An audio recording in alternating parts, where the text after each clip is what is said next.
ಸೃಷ್ಟಿ ಮಹತ್ವವಾದದ್ದು ಮತ್ತು ಸುಂದರವಾದದ್ದು. ಸೃಷ್ಟಿಯ ಪ್ರತಿ ಜೀವಿಯು ಸೃಷ್ಟಿಕರ್ತನಾದ ದೇವರನ್ನು ಹಾಡುತ್ತಾ ಆಡುತ್ತಾ ಆರಾಧಿಸುತ್ತವೆ.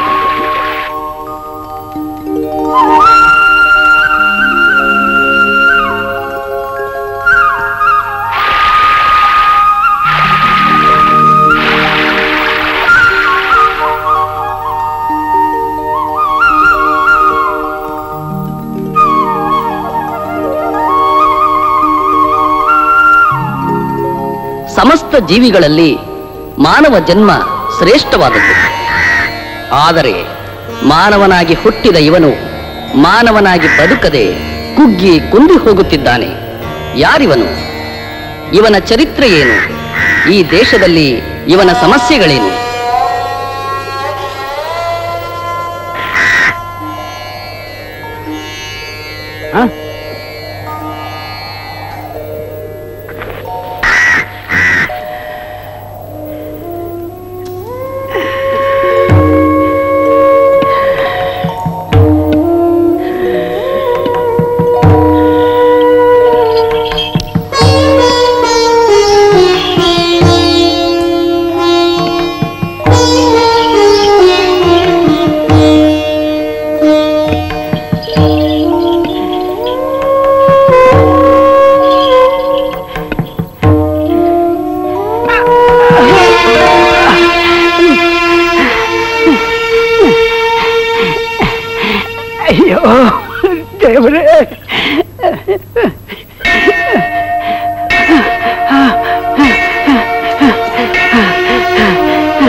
ಅಯ್ಯೋ,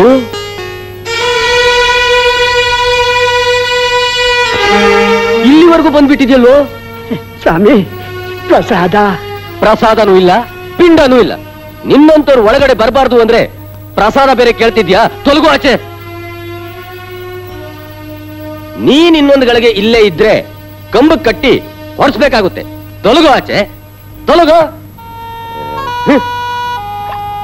ಓಂ ಅಪವಿತ್ರೋ ಪವಿತ್ರೋ ವ ಓಂ ಕೇಶವಾಯ ನಮಃ, ಓಂ ಮಾಧವಾಯ ನಮಃ, ಓಂ ನಾರಾಯಣಾಯ ನಮಃ, ಓಂ ಅನಂತ ಪದ್ಮನಾಭಾಯ ನಮಃ, ಓಂ ಅಚ್ಯುತಾಯ ನಮಃ, ಓಂ ಋಷಿಕೇಶಾಯ ನಮಃ. ಓಂ ಶಾಂತಿ ಶಾಂತಿ ಶಾಂತಿ.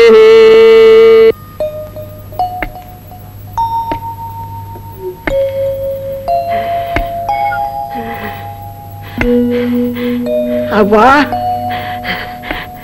ಕುಡಿಯೋಕೊಂದಿಷ್ಟು ನೀರು ಕೊಡ್ರವ್ವ.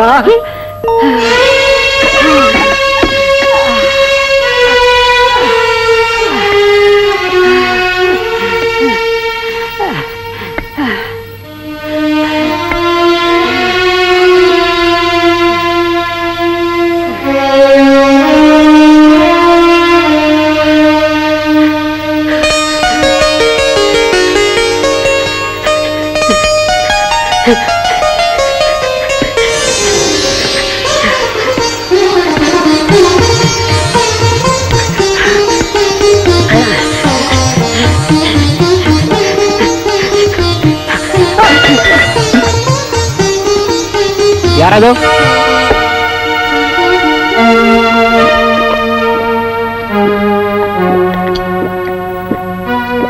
ಲೇ ಪಾರ್ವತಿ, ಏನು ಅಂದ್ರೆ? ಲೇ, ಇವನು ನಮ್ಮ ಬಾವಿ ನೀರನ್ನ ಮುಟ್ಟಿ ಅಪವಿತ್ರ ಮಾಡ್ಬಿಟ್ಟ. ಇವನಿಗೆ ಎಷ್ಟು ಧೈರ್ಯ? ಹೋಗು, ಸ್ವಲ್ಪ ಸಗಣಿ ತಂದು ಹಾಕು, ಪವಿತ್ರವಾಗ್ಲಿ.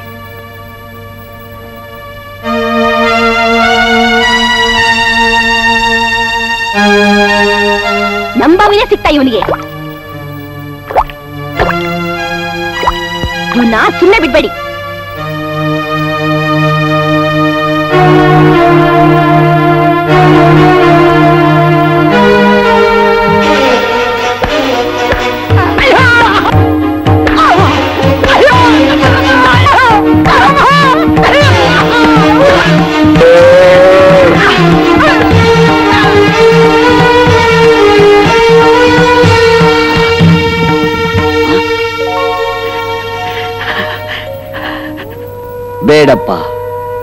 ಅವನನ್ನ ಯಾಕೆ ಹೊಡಿತೀಯ?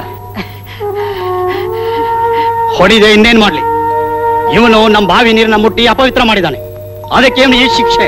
ಹಾಗೆಂದು ಯಾರು ಹೇಳಿದ್ದಾರೆ ಮಗು? ಈ ಸತ್ಯನ ನನಗೆ ಯಾರು ಹೇಳ್ಬೇಕಾಗಿಲ್ಲ. ಅಂಗೈಲಿರೋ ಹುಣ್ಣಿಗೆ ಕನ್ನಡಿ ಬೇರೆ ಬೇಕಾ? ಈ ಸತ್ಯ ಇಡೀ ಪ್ರಪಂಚಕ್ಕೆ ಗೊತ್ತು. ನಮ್ಮ ತಾತ ಮುತ್ತಾತಂದ್ರು ಇದನ್ನೇ ಮಾಡ್ತಾ ಇದ್ರು. ನಿನ್ನ ಪೂರ್ವಜರು ತಪ್ಪು ಮಾಡಿರಬಹುದು ಮಗು. ವಿದ್ಯಾವಂತನಾಗಿ ತಿಳುವಳಿಕೆ ಉಳ್ಳವನಾಗಿ ನೀನೂ ಈ ತಪ್ಪನ್ನು ಮಾಡಬಹುದೇ? ನನ್ನ ಪೂರ್ವಜರು ಅದು ಯಾಕೆ ತಪ್ಪು ಮಾಡಿದ್ದಾರೆ? ವೇದ ಶಾಸ್ತ್ರಗಳನ್ನ ಚೆನ್ನಾಗಿ ಓದಿ ಅಭ್ಯಾಸ ಮಾಡಿರೋ ಅವರು ತಪ್ಪು ಮಾಡೋದಕ್ಕೆ ಸಾಧ್ಯನೇ ಇಲ್ಲ. ವೇದಗಳೇ? ಅದಾವ ವೇದಗಳು?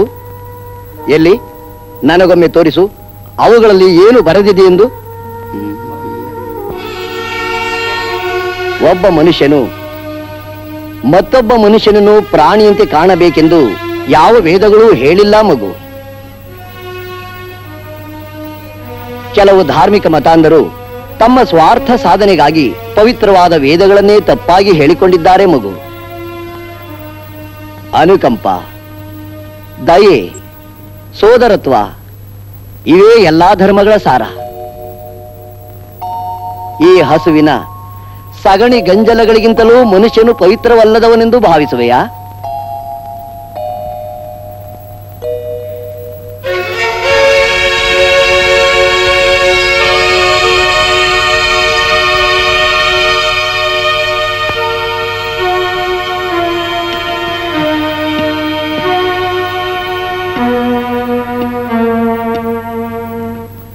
ಇಂತಹ ಸಮಸ್ಯೆಗಳಿಂದ ಇವರನ್ನು ಬಿಡುಗಡೆ ಮಾಡುವುದಕ್ಕೆ ಆ ದೇವರಿಗೆ ಇನ್ನೂ ಮನಸ್ಸು ಬರಲಿಲ್ಲವೇನು?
ನಾನಿವತ್ತು ನಿಮ್ ಚಿಕ್ಕಪ್ಪನ್ ನೋಡ್ದೆ. ಅಯ್ಯೋ ಹುಚ್ಚಿ, ನಮ್ ಚಿಕ್ಕಪ್ಪ ಮನೆ ಬಿಟ್ಟು ಹೋಗಿ 40 ವರ್ಷಗಳಾಯ್ತು. ನಾವೆಲ್ಲ ಅವ್ರನ್ನ ತೀರ್ ಹೋದ್ರು ಅಂತ ತಿಳ್ಕೊಂಡಿದ್ದೀವಿ. ಈಗ ನೀನ್ ಹೇಳ್ತಿರೋದ್ ನೋಡಿದ್ರೆ ಬೇರೆ ಯಾರೋ ಇರ್ಬೇಕು. ಹೋಗಮ್ಮ. ಮಾವ, ನನ್ನನ್ ಗೇಲಿ ಮಾಡ್ಬೇಡಿ. ನಾನೇನು ಎಳೆ ಮಗು ಅಲ್ಲ ತಮಾಷೆ ಮಾಡಕ್ಕೆ. ಬನ್ನಿ ನೋಡಿವ್ರಂತೆ. ಅವಳ ಮಾತ್ನ ಯಾಕೆ ತಳ್ಳ ಹಾಕ್ತೀರಾ? ಒಂದ್ಸಾರಿ ಹೋಗಿ ನೋಡ್ಕೊಂಡೇ ಬಂದ್ಬಿಡಿ.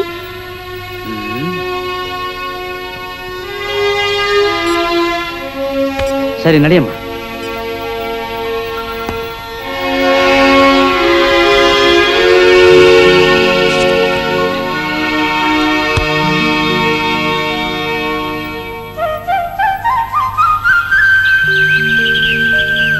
ಬನ್ನಿ ಮಾವ, ಇಲ್ಲೇ ಬನ್ನಿ ಮಾವ, ಅಲ್ಲಿ ನೋಡಿ.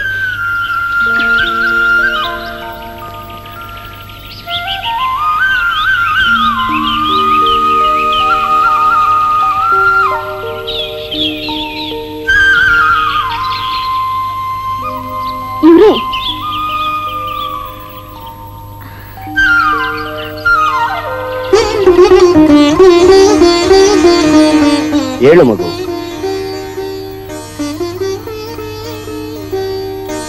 ಮಗು, ನೀನು ರಾಮನಲ್ಲವೇ? ಹೌದು ಚಿಕ್ಕಪ್ಪ. ಚಿಕ್ಕಪ್ಪ, ನಾವೇನ್ ತಪ್ಪು ಮಾಡಿದ್ವಿ ಅಂತ ನಮ್ಮನ್ನೆಲ್ಲ ಬಿಟ್ಟು ಇಷ್ಟು ವರ್ಷ ದೂರ ಇದ್ರಿ. ಯಾರಿಂದ ನಿಮಗೇನು ಅನ್ಯಾಯ ಆಯ್ತು ಹೇಳಿ ಚಿಕ್ಕಪ್ಪ. ಮಗು, ನಾನು ನಿಮ್ಮಿಂದ ದೀರ್ಘಕಾಲ ದೂರ ಇದ್ದದ್ದಂತೂ ನಿಜ. ಆದರೆ ನಾನೆಲ್ಲಿಯೇ ಇದ್ದರೂ ನೀವೆಲ್ಲ ನನ್ನಲ್ಲಿಯೇ ಇರುತ್ತಿದ್ದೀರಿ. ಇದರಿಂದ ಇಲ್ಲಿನ ಆಗು ಹೋಗುಗಳೆಲ್ಲವೂ ತಿಳಿಯುತ್ತಿದ್ದೆವು. ಅಂದ ಮೇಲೆ ನೀವೆಲ್ಲರೂ ನನ್ನಲ್ಲಿಯೇ ಇದ್ದಂತೆಯೇ ತಾನೆ? ಚಿಕ್ಕಪ್ಪ, ಈಗಲಾದ್ರೂ ಮನೆಗೆ ಬರಬಹುದಲ್ಲ? ಬರಬಹುದು.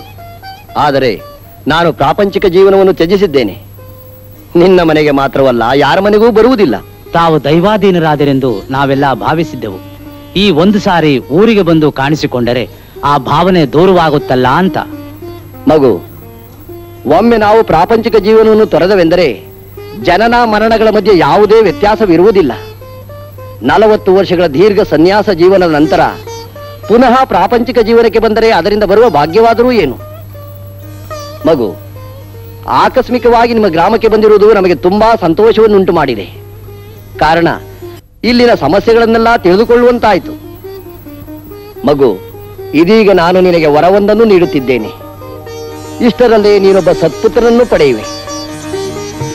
ಅವನು ತನ್ನ ಹೆಸರನ್ನು ಚರಿತ್ರೆಯಲ್ಲಿ ಚಿರಸ್ಥಾಯಿಯಾಗಿ ಉಳಿಯುವಂತೆ ಮಾಡುವ ಮಹಾ ಮೇಧಾವಿಯಾಗುತ್ತಾನೆ. ಈಗಾಗಲೇ ನಮಗೆ 13 ಮಕ್ಕಳಾಗಿವೆ. ಈ ವಯಸ್ಸಿನಲ್ಲೂ ಮಕ್ಕಳಾಗುವ ಸಾಧ್ಯತೆಯುಂಟೆ? ದೇವರ ಕರುಣೆ ಇದ್ದರೆ ಅಸಾಧ್ಯದ ಮಾತುಂಟೆ. ನಿನಗೆ ಜನ್ಮಿಸಲಿರುವ ಮಗು ಚರಿತ್ರಾರ್ಹ ಪುರುಷನಾಗುತ್ತಾನೆ.